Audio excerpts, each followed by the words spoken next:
What up, YouTube? This is your president, the presidential tourist, back with another video. And you might say, Michael, what in the blazes is that? That is a giant chair. Potty chair to be more specific, but it's called the HoHo Chair. And it's located right here in Winter Haven. I'll make sure I put the address and link below. Actually, I just got done doing an interview with the artist. I talked to him and his wife. They were super kind to let me come here.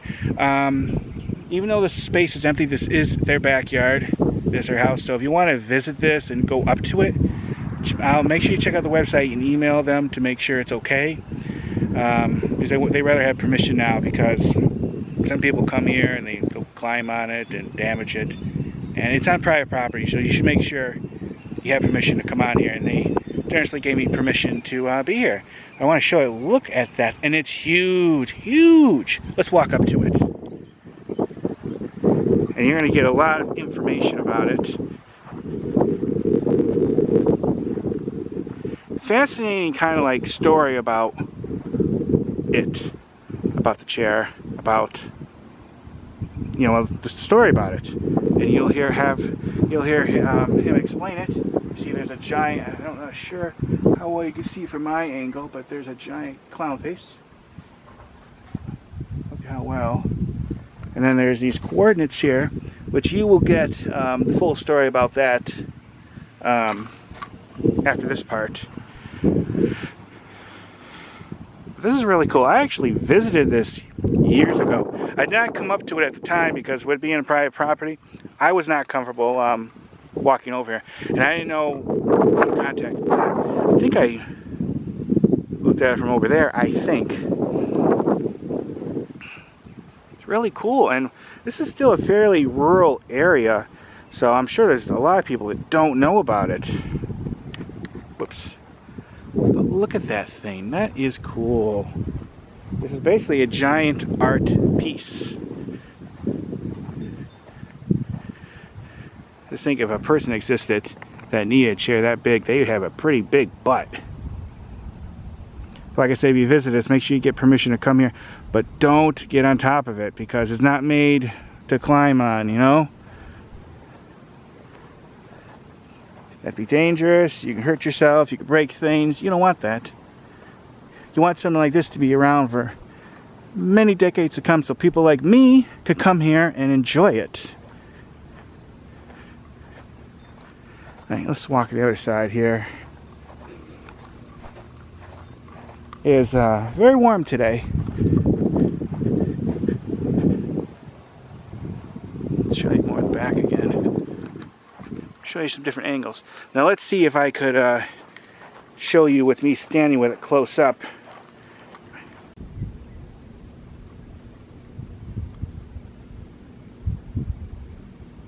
Look how big this thing is. This thing's huge.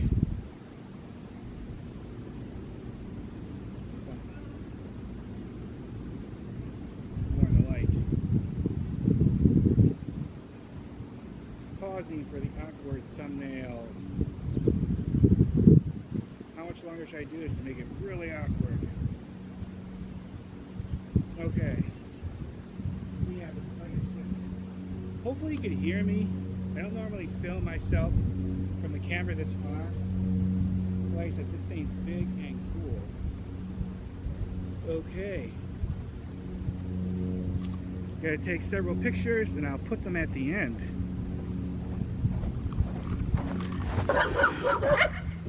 Just showing you underneath it, the best way for me to show it is by actually laying down on the ground. But you'll have more information what these coordinates are after I get to the interview part of the video, which will be after this.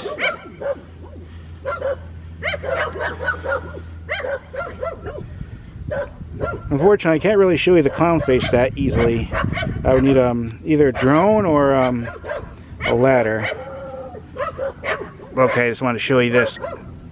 I'm going to get up because this is very awkward for me. First, can you just introduce yourself? Hello.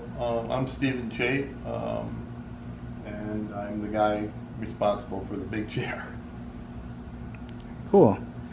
Yeah, you were saying about the model? Yeah, it was 1989 that I had the idea for making the chair, and I made this model. I kept one and I gave one to a friend of mine who's who collects my work. It's called the HoHo Chair because of the clown face. And at first, it didn't have anything other than just a chair, a potty chair actually. But as we were building the big one, I sort of felt like it had to have a little bit more explanation, a story, a backstory, so to speak. Mm-hmm. So we came up with the backstory, and that was that the chair is a wormhole, and it's connected to the Philadelphia Museum of Art because my admiration for Marcel Duchamp. And who's that? He is some people call him the father of conceptual art. He was French-American and did one of the earliest forms of what they call Dada art. Anyway, I admire him a lot, and I wanted the piece to have a relationship to him. So what we did was we actually went up to Philadelphia and got the coordinates for a piece called Étant Donné, which was Marcel Duchamp's last piece. Mm-hmm. This is a device we used when we were positioning the chair. This faces, when this is north, then the chair goes like this, and it's connected to Philadelphia. Okay, so there's a lot of science involved in math too. I guess. The idea is that someone comes down and goes through the hole and is then whisked away to Philadelphia. Now, why clown specifically? Why not another figure? Is there a certain reason for that? Just so, well, I tried to think of this from the child's point of view. Remember, it's a potty chair, so that means it's intended for use of the child, and a clown seems like a nice thing, fun thing. I've since been told that for some people, clowns are scary. I don't know.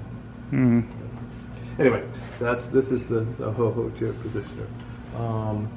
This thing here is a viewer, and if you take a phone, you can watch a movie. Actually, okay. We could put the movie online here. This is my website. I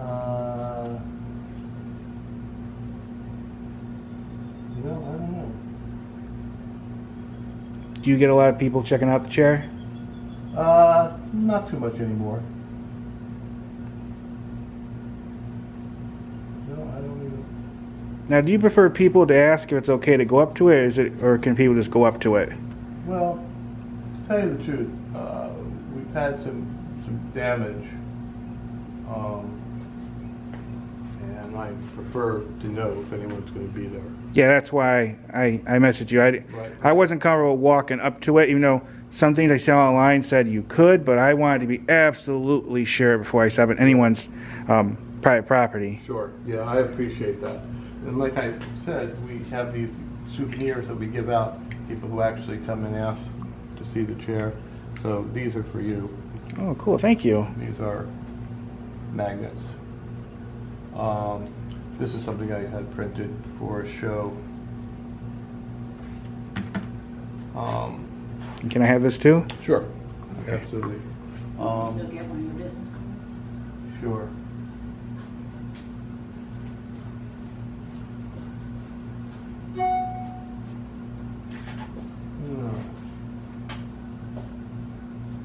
I was wondering if you could tell a little bit more about yourself and how you got it to become an artist. Yeah. Well, let's see. And I'm assuming this is your workshop? Yeah. I'm going to sit down. I have Yeah. pockets. Yeah, I understand. My mom's about the same age as you, and she has mobility issues and everything, so she can't stand too long either. Let's see. I went to the school, the Museum of Fine Arts in Boston. I got a BFA from Tufts University and also in Massachusetts. And I have a master's degree from CalArts, California Institute of the Arts. If you scan this with your QR scanner, it goes to the movie that goes along Okay. with it. I'll check it out. But anyway, about the last, one of the pieces I was doing for my master's show involved printing using metal type, the old-fashioned way of printing. And my wife and I got interested in printing. So after I graduated, we collected a bunch of equipment we were living in Los Angeles, and this kind of equipment, metal type printing, was out of fashion. So we were able to buy a lot of equipment inexpensively. So we started a press, and this was in the 70s, and it was become popular, I would say. Handmade books and things like that, craft books. So we were involved in that. At a certain point, we made the decision to leave Los Angeles, and my father owned this grove. This used to be a grove, and he owned the grove, and he let us use part of it to build this house. And so we did that. And we actually finished printing a number of books through the NEA, the National Endowment for the Arts grants. But once we did that, and we finished doing those, we got interested in different parts of the printing techniques, and there was a process that was invented in the 19th century called collotype, which allowed people to print without the little dots that you associate with printing now. Anyway, we studied it, and we wrote a book about it, and we published that book. We also hand set type, and we did another book about a machine called the Ludlow typograph, which was another means of making metal type, and we did all that stuff. We did that for a number of years, and at a certain point, it just wasn't making enough money to continue, so I started working for the Polk County Schools as a vocational teacher for printing and graphic design. It was just around the time when computers, desktop computers, were becoming popular or getting started in the graphic arts industry. And so I was able to start off at that beginning. And I worked for Polk County Schools for 20-something years, and finally retired and went back into making art. I made, like I said, this chair and a few other pieces during this time, not showing them to anybody except friends, and just going from there. But at a certain point, I decided we would start doing pictures. I had this idea for making prints, large prints. I had experience at school because part of my classroom was to teach graphic design and digital art, and I'm used to using these large printers. So we purchased one, and I started making large prints and stretching them against canvas, and that's really where all my work has been for the last number of years. Now I don't do much of anything, but that's the last works that I did. I shouldn't say that. I actually, I have a piece in the Mulberry Show right now, so I do continue making stuff. Just not at the same pace. If you're interested, I think you should be able to see, here is,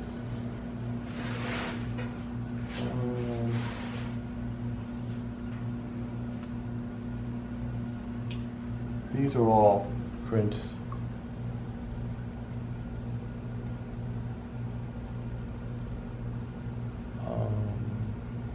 I know there's different kinds of art. How would you describe what your art is? Well, since the stuff that I do, here's a typical example of, these are all pretty big. They're 2 feet by 4 feet.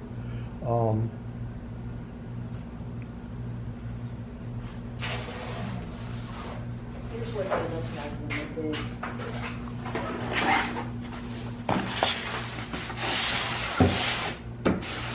Piece That's called moon shelfing. Okay. I guess the closest thing is because of the kind of work that I did before this. I guess you would conceptual art. That's the term people use. Okay. What do you think about all that stuff with AI and everything? You can just type in a couple of words and it creates a whole picture. Does it make it harder or easier for someone like you? Well, I have no investment in the game, so it doesn't bother me at all. I'm fascinated by it. I think it's really interesting. My work has never been about how good you can draw or something like that. It's all these pieces. It's not really about, these are all just photographs, and it's about the words. I'm very interested in how language interacts with the piece. So I think it's dependent on language. Again, separates it and makes it more in the category of concept art or conceptual art. Now, when you create something like this or like that, do you also form kind of like a story behind it? Or is it up to individual person when they look at it to kind of figure that out? Both. I mean, I have my ideas about what it might be about, but then I think it's more important that the person just sort of figure it out. At first, when people would say, "Well, what's that about?" and I tell them, it just sort of robs the experience. I think it's better for the person who's encountering the piece to kind of deal with it. When you try to think of a new idea, what do you do to get motivation? Oh, I don't do anything special. Things just pop to my, The very first one of this, let's see.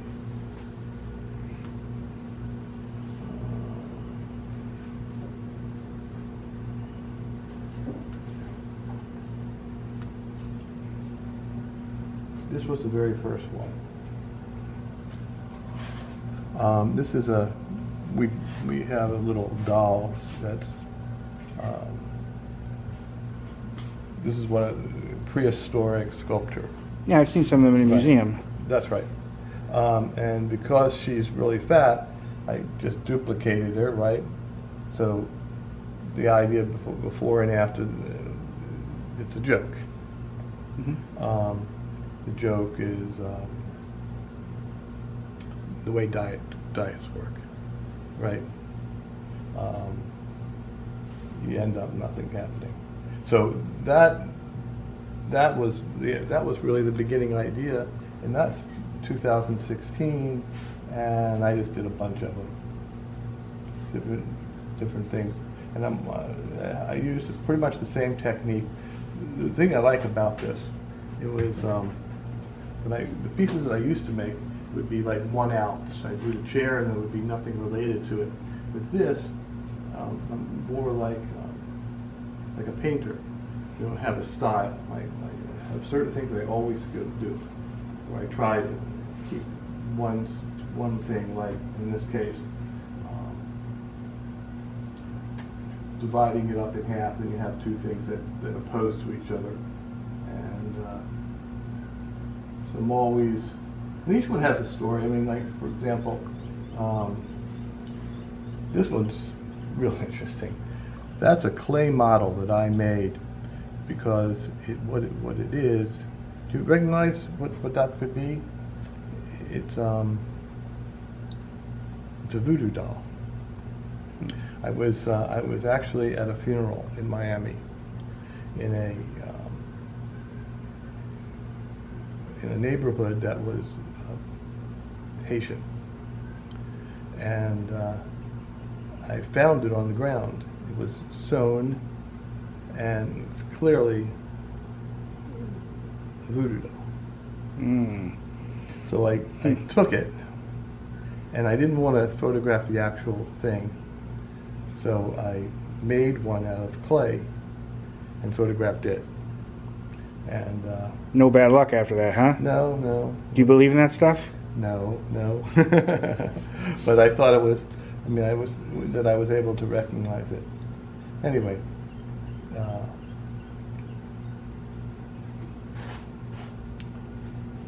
To the chair?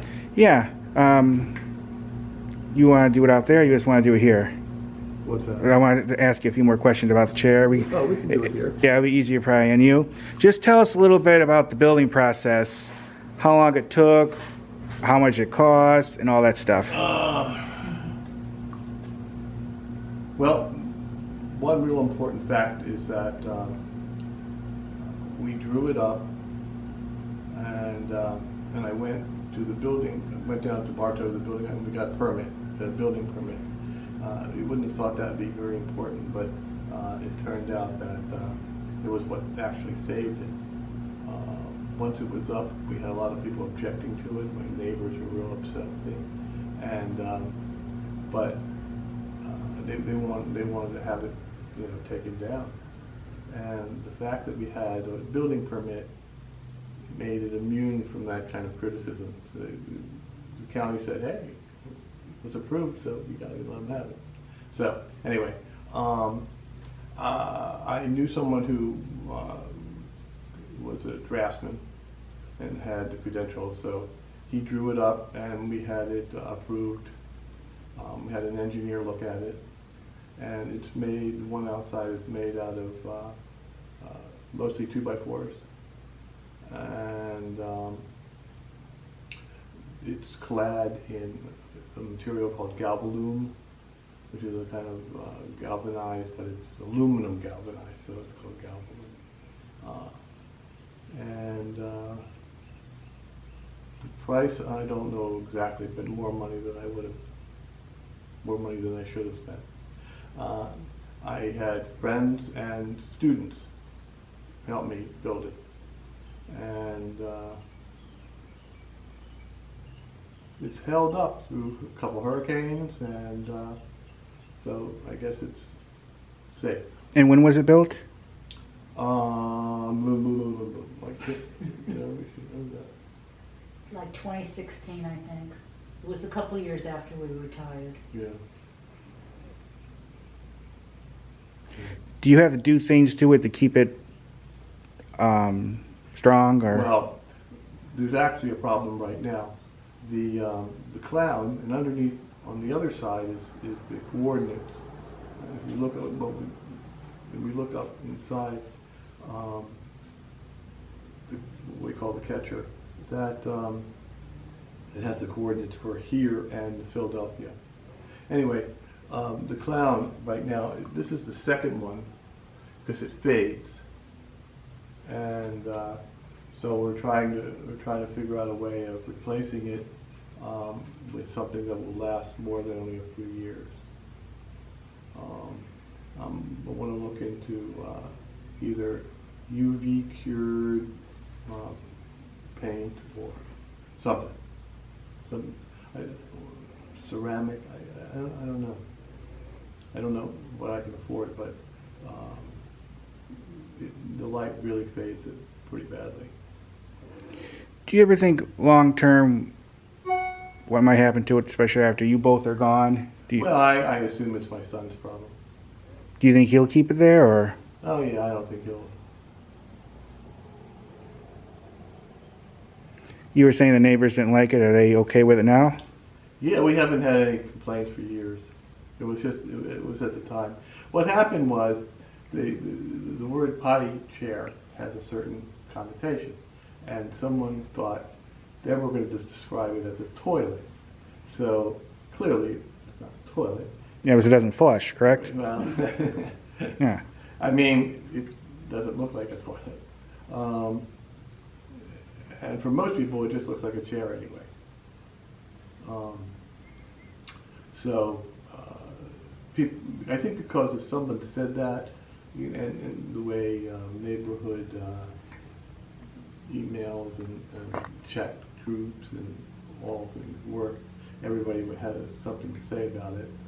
Some people liked the idea, some people didn't like the idea. They had a petition, I think.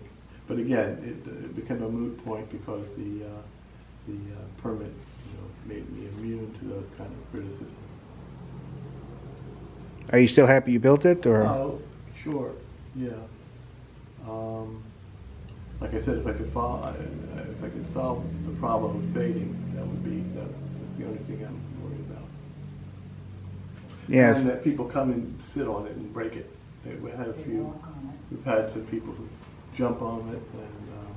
Yeah, that wasn't made to have weight on it, I'm assuming. I'm sorry? That wasn't made for people to actually stand on there. No, it was not. It was not. No, it's not jungle gym. Yeah, I wouldn't think so. If What- you want, we could walk out to it, or you want? Oh, you have more questions? No, it's mainly it. Yeah, but I need to do some picture taking, filming out there, anyways. But anything else you want to add about it? No. Well, quickly, Over a summer, it didn't take very long to build. one more question I asked. You said you had trouble with people getting on. When's the last time that's happened? Is it? Fairly recently, actually, about a month ago, a couple kids came up and asked permission, and I thought that was really nice. To look at. Yeah, to look at it. And then I was collecting some of those, was going to give it to them. So I walked around, and sure enough, they were climbing all over it. Okay, let's. If you want, we could head outside. I could take a look at it. Okay. So that I can't see it. Some people taller than me can see it. Yeah, I can see. And underneath, like I said, is the two coordinates from here. The chair itself is holding up really well. Not too bad.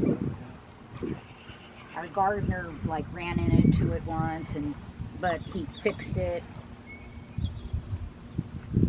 But you can see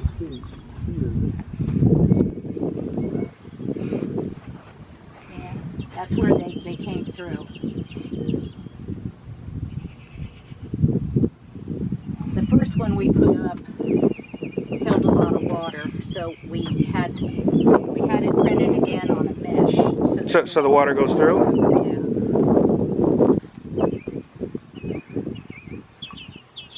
Yeah. Yeah. My biggest worry about something like this would be the hurricane winds. Not a thing. so far, we've been very lucky. It's anchored into the ground. It's because it was all engineered. How far down is the concrete? At least 2 feet. It's grounded. Okay, really cool.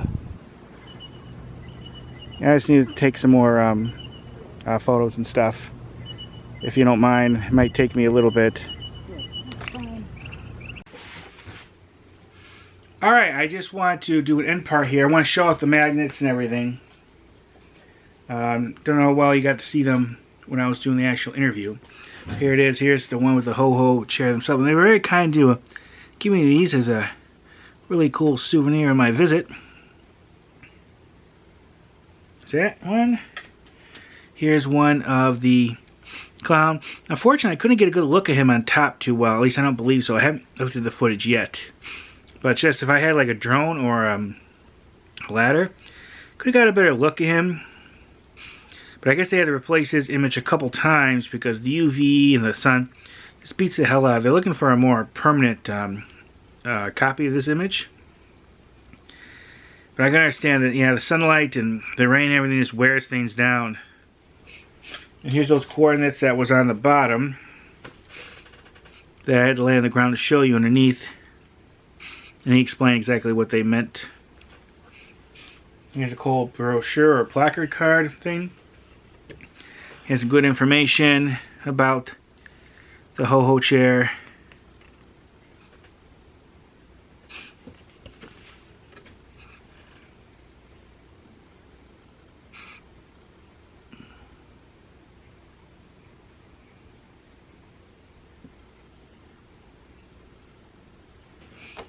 Then we have a business card.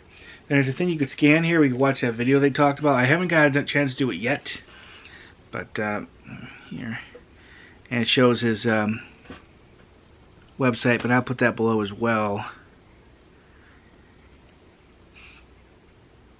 And then scan that image. You can watch that video.